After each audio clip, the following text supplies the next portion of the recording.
할렐루야. 주님을 찬양합니다. 오늘 주신 하나님의 말씀 고린도전서 4장 1절로 5절 말씀입니다.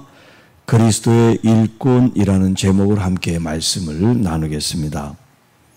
자, 이 4장 이제 1절부터 그 전에 교회의 분쟁에 대한 사도 바울의 교훈의 말씀을 이제 일단락하고 이 4장으로 들어오면서 어떤 이제 말씀을 하고 있느냐면, 자, 교회가 이제 분열된 그 현상들이 지도자를 이제 쫓는 그런 사람들이 나눠져 있었잖아요. 그래서 어떤 사람은 바울을 좋다고 그러고, 또 게바를 좋다고 그러고, 아볼로를 좋다고 그러고, 이렇게 사람들이 나누어졌는데, 그 중에는 특별히 이 사도 바울에 대한 이 사도권을 의심하고 그의 권위를 이렇게 훼손하는 그런 성도들이 있었다는 거예요.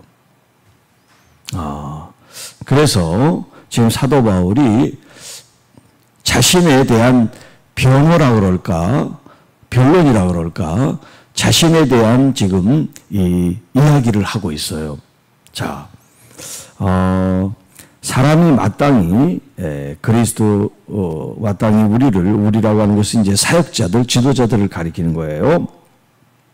우리를 그리스도의 일꾼이요 하나님의 비밀을 맡은 자로 여길지어다. 그러니까 사도 바울이 자신, 나에게라고 하는 표현보다 이렇게 사역자 모두를 가리키는 우리라는 표현을 통해서 조금 이렇게 애둘러서 완곡하게 이 교인들에게 지금 이야기를 하는 거예요. 여러분들이 나를 그렇게 생각합니까? 이렇게 직설적으로 얘기하지 않고 이렇게 사역자 모두를 이렇게 아우르는 말로써 이제 사도 바울에 대한 자신의 지금 변호 혹은 지금 하나님께서 주신 이 직분에 대한 의미가 무엇인지, 또 그것을 이제 대하는 이 성도들의 마음은 어때야 되는지 그걸 지금 우리에게 얘기를 해주고 있어요. 자, 우리를 그리스도의 일꾼이요 또 하나님의 비밀을 맡은 자로 여겨야 됩니다. 자, 이 두 가지 얘기를 하고 있어요. 첫째는 그리스도의 일꾼으로 목회자나 사역자나 리더들 이런 분들을 우리가 하나님의 그리스도의 일꾼으로 그렇게 여겨야 된다, 존중해야 된다, 또 따라야 된다, 순종해야 된다, 이제 이런 얘기인데, 여기 일꾼이라고 하는 이 단어는 여기 이제 우리가 한글로 일꾼 하니까 좀 그 뭐라 그럴까, 그 원문에서 말하는 그 의미를 좀 이렇게 잘 담지를 못해요. 왜 그러냐면 이 일꾼이라는 이 개념이 뭐냐면 주인과 종 있죠. 주인과 종 혹은 노예, 그런 지금 단어예요. 이 일꾼이라는 단어가. 자, 그런데 일반 종과 노예와 다른, 이제 여기서 쓰는 단어는 다른 단어인데 개념은 종과 노예인데 좀 달라요. 어떤 측면에 다냐면 일반 종노예는 그야말로 종노예예요. 자유와 그런 어떤 권한이 전혀 없어요. 그런데 여기서 말하는 이 일꾼에 해당하는 종과 이 노예라는 이 의미는 주인과 종의 종속 관계가 아니에요. 이건 자유로운 사람이에요. 주인이 따로 있어가지고 종이 있는 그런 신분이 아니라 자유로운 사람이에요. 자유로운 사람인데 마치 종이나 노예처럼 자원해서 그렇게 복종하고 순종하고 따르는 그런 의미예요. 이 지금 일꾼이라는 단어가. 그러니까 단순히 일꾼이라는 이 번역으로는 이 의미를 담을 수가 없어요. 자, 그러니까 사도 바울이 지금 그리스도의 사역자들, 목회자들은 누구냐면 그리스도의 종입니다. 그런 얘기예요. 그런데 이 종 가로하고 자유인, 어떤 주종관계에 의해서 어쩔 수 없이 기쁘고 좋은 마음으로 자원을 해서 하는 게 아니에요. 이 종들은 자기들의 신분이 그렇게 천박하고 종으로 되어 있기 때문에 종으로 사는 거지, 자유에 주어졌는데도 종의 신분으로 사는 걸 말하지 않단 말이야. 그런데 여기 지금 일꾼이라는 이 단어는 자유인인데 자기의 선택을 통해서 종이 되고 하인이 되고, 그런 의미에서 그리스도의 이제 일꾼입니다. 그런 이제 단어를 쓰고 있어요. 그러니까 어떻게 보면 이 일꾼이라는 개념 속에서는 자신을 이렇게 낮추는 겸손한 그런 의미가 담겨 있는 거죠. 사역자 자신이, 사도 바울 자신이 자신에게 대해서 지금 자유하지만 나는 주님의 종입니다. 그렇게 자신을 내려놓고 있단 말이에요. 자, 두 번째, 하나님의 비밀을 맡은 자라고 했을 때 여기 맡겨졌다라고 하는 이 말은 위에서는 일꾼, 종의 개념의 일꾼을 썼지만 여기 맡은 자라고 하는 것은 뭐냐면 책임을 맡은 사람. 책임을 맡았다고 하는 것은 그만큼 그에게 권한과 지위가 부여해진 상태를 말한단 말이에요. 앞에 단어는 자신을 낮췄다라고 하면 지금 이 뒤에 맡은 자라고 하는 것은 뭐 자기를 교만하게 올렸다라기보다는 그런 책임을 가지고 있는 하나님의 사역자, 리더, 목회자, 선교사님들, 지도자라고 하는 의미를 쓰고 있으니까, 자, 그렇게 두 가지 이제 모습으로 성도들이, 교우들이 그렇게 목회자와 사역자를 이해하고 여겨야 됩니다라는 거예요. 자, 그리스도의 일꾼. 여러분, 사람의 일꾼이 아니에요. 목회자나 사역자나 지도자가. 사람의 일꾼이 아님에도 불구하고 마치 자기의 종처럼 자기의 무슨 뭐 월급을 교회에서 주니까 자기들이 시키는 대로 해야 된다, 이런 개념을 갖고 있으면 안 된단 말이에요. 교회는 회사가 아니에요. 일반 직장이 아니에요. 여러분이 월급을 주는 게 아니라 하나님께서 생활할 수 있도록 책임져 주시는 거예요. 다만 여러분을 통해서 일하는 거지 목회자들이 월급쟁이가 아닙니다. 그래서 세상에서는 인건비라 그러지만 교회에서는 인건비라 그러질 않아요. 사례비라 그러지. 그 개념 자체가 다른 거예요. 자, 그리고 하나님의 비밀을 맡은 자, 하나님의 비밀을 맡은 자, 이 하나님의 비밀이라는 것은 이제 예수 그리스도를 전하는 이 일을 맡았다라고 하는 것은 여기에 대한 관리, 감독, 책임을 가지고 있다라는 의미를 말하는 거예요. 그러니까 일반 평신도와 이런 목회자, 지도자, 사역자들이 구별된 거예요. 무슨 더 뛰어나고 더 낮고 그런 개념보다 하나님께서 주신 이 책임에 대한 이런 관리, 감독에 대한 그런 권위를 주셨다는 것을 의미한단 말이죠. 자, 그래서 맡은 자에게 구할 것은 충성이다. 그리스도의 일꾼이든 하나님의 비밀을 맡은 자든 그들이 해야 될 것은 뭐냐면 하나님 앞에 충성하는 일이다. 또 교우들이, 또 교회 공동체 구성원들이 추구해야 될 것들, 요청해야 될 것이 뭐냐면 충성됨이다라고 표현하고 있어요.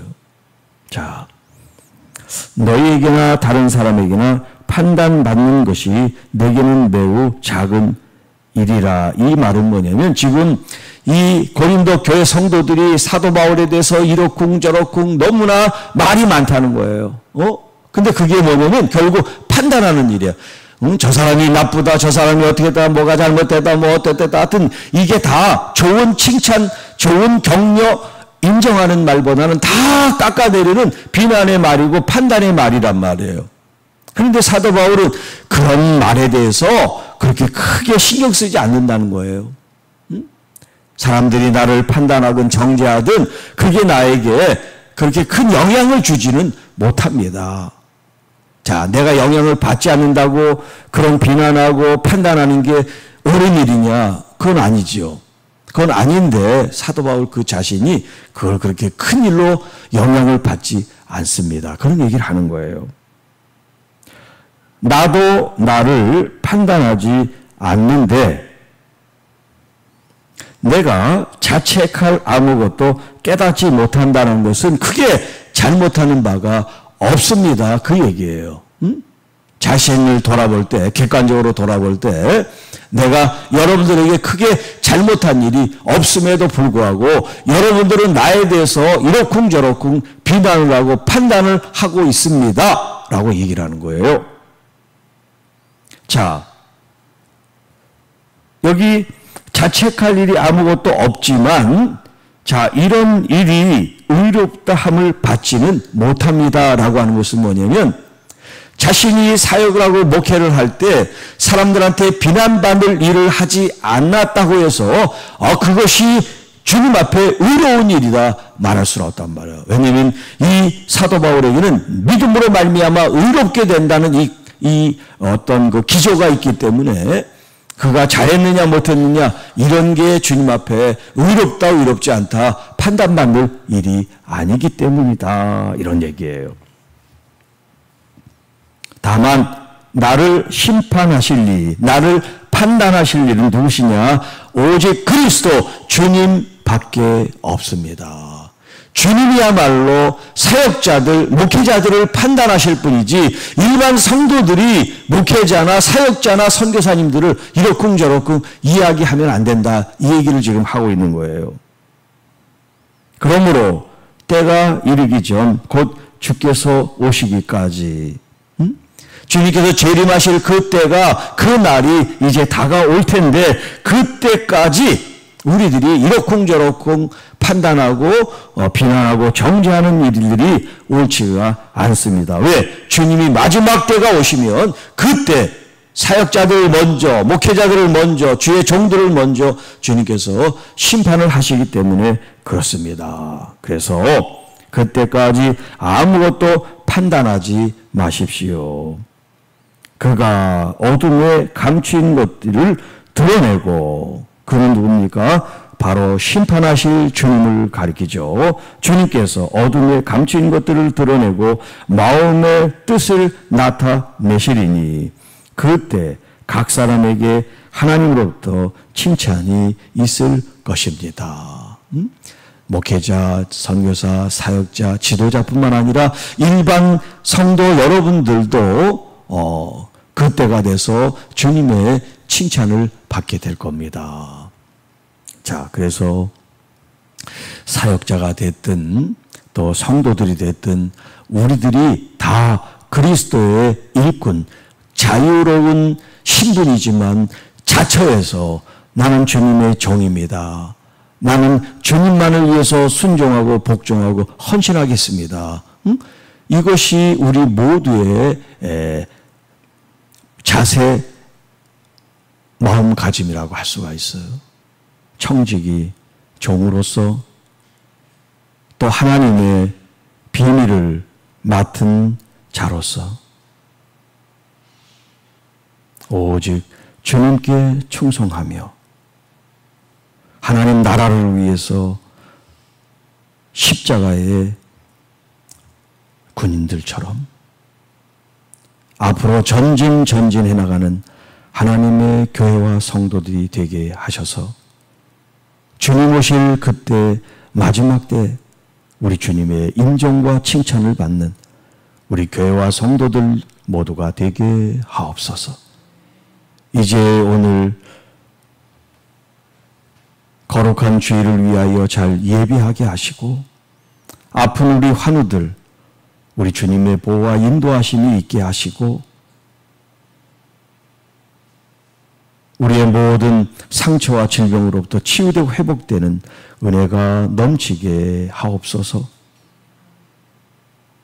또 이제 믿음으로 막 시작하는 귀한 성도님들 우리 주님께서 믿음의 뿌리를 잘 내리고 성숙하고 성장하는 우리 그리스도인 되도록 서로서로를 돕고 격려하고 끌어주고 밀어주는 우리 성도님들이 다 되게 하옵소서. 그래서 교회가 든든히 서가고 또 앞으로 우리 젊은 세대, 청년 세대를 위해서 교회가 할 수 있는 일들을 잘해 나가며 감당할 수 있도록 우리 주님 도와주시옵소서.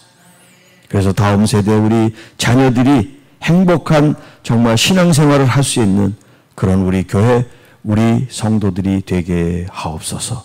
이 모든 말씀 우리를 구원해 주신 우리 구주 예수님의 이름으로 감사하며 축복하며 기도하옵나이다. 아멘.